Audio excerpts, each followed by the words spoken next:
नमस्कार, मैं हूं विकास। 2020 का साल चल रहा है, 2019 में आते हैं। पिछले साल 2019 में आते हैं, बहुत ही रोचक साल था। बहुत सी चीजें उस साल हुई। हमारे देश में इलेक्शंस भी हुए, हमारे देश में वर्ल्ड कप भी हुआ। तो चलिए एक बात करते हैं। 2019 को 1 मार्च को एनटीपीसी रेलवे की फॉर्म निकली, क्योंकि 2019 में ही अप्रैल में चुनाव होने वाले थे। बहुत ही अच्छा लॉलीपॉप था हमारे देश के नौजवानों को कि 1 लाख के भर्ती रेलवे में निकाली गई, ऑफिशियल ट्वीट किया गया।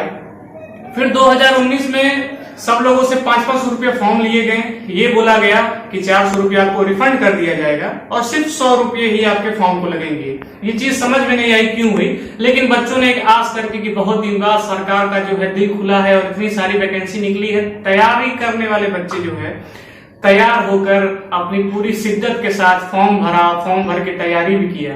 लेकिन आज सितंबर का महीना चल रहा है, 2020 का साल है और अभी तक उस एग्जाम को कंडक्ट नहीं किया जा पाया है। अभी तक 1 साल का समय हो गया। बच्चे ये कोशिश करते हैं कि फॉर्म भर के 1 साल के अंदर ज्वाइनिंग ले लें, लेकिन फॉर्म भरने के 1 साल के अंदर उनका एक पहला एग्जाम तक नहीं हो पाया।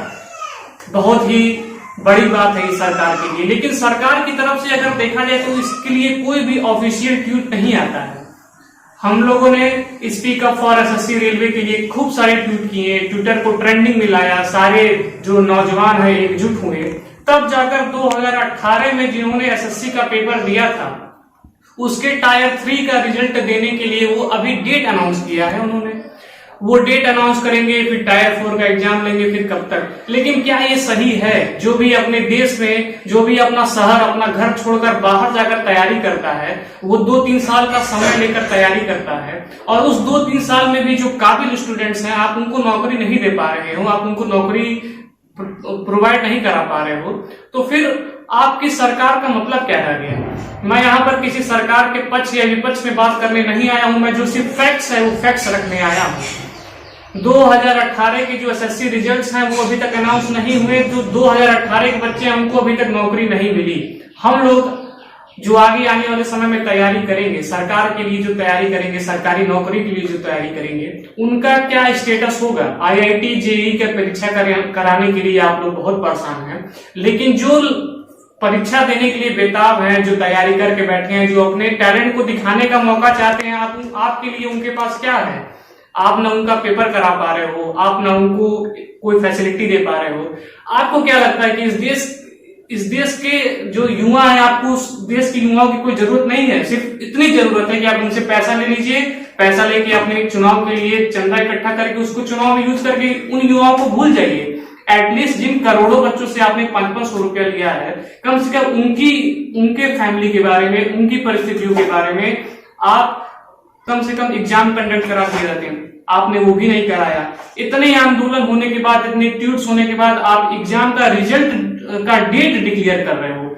थोड़ी तो शर्म आनी चाहिए, थोड़ी तो शर्म आंखों में होनी चाहिए कि जिन युवाओं की वजह से, युवा इस देश की रीढ़ की हड्डी है, उस देश के युवा की जो आपके ऊपर प्रेशर डालने पे आप कोई एक्शन ले रहे हो, ये कहां तक सही है?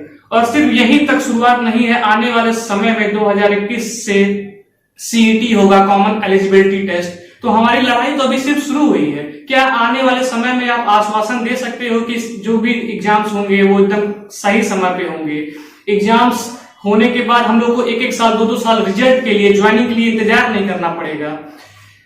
देश विदेश की बातें, इधर उधर की बातें मीडिया में करवाकर, मीडिया में सारी चीजें चलाकर, जो इस देश का मुद्दा है, जो बेसिक फैक्ट है कि करोड़ों लोग अपना पेपर नहीं दे पा रहे हैं, उसका न्यूज इस समय कहीं भी नहीं है। कोई भी न्यूज बैठने जाइए, देखने जाइए, तो वहां पे चीन और पाकिस्तान की बात लेके आई जा सकती है। मैं ये नहीं कह रहा हूं कि बात करना बुरी है, आप आधे घंटे का शो चला लो चीन पाकिस्तान के ऊपर, लेकिन दिन भर उसी बात को रट्टे रहना और जो लाखों बच्चे, करोड़ों बच्चे ट्वीट कर रहे हैं, उनकी बात आप न्यूज पर दिखाई दे रहे हैं, ये देश कहां की तरफ जा रहा है?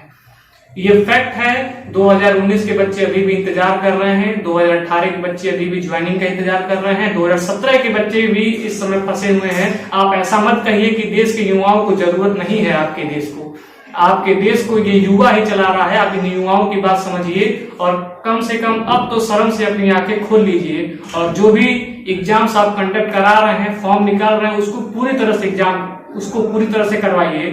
चुनाव से 1 महीने पहले लॉलीपॉप मत दिखाइए और झूठ बोलना बंद कर दीजिए। युवा इस देश के लिए बहुत कुछ करना चाहता है, उसको मौका एक दीजिए। मैं चाहता हूं कि ये बात मीडिया तक भी पहुंचे, आप लोग इस चीज को शेयर करिए और ये लड़ाई हमारी जारी है, जारी रहेगी।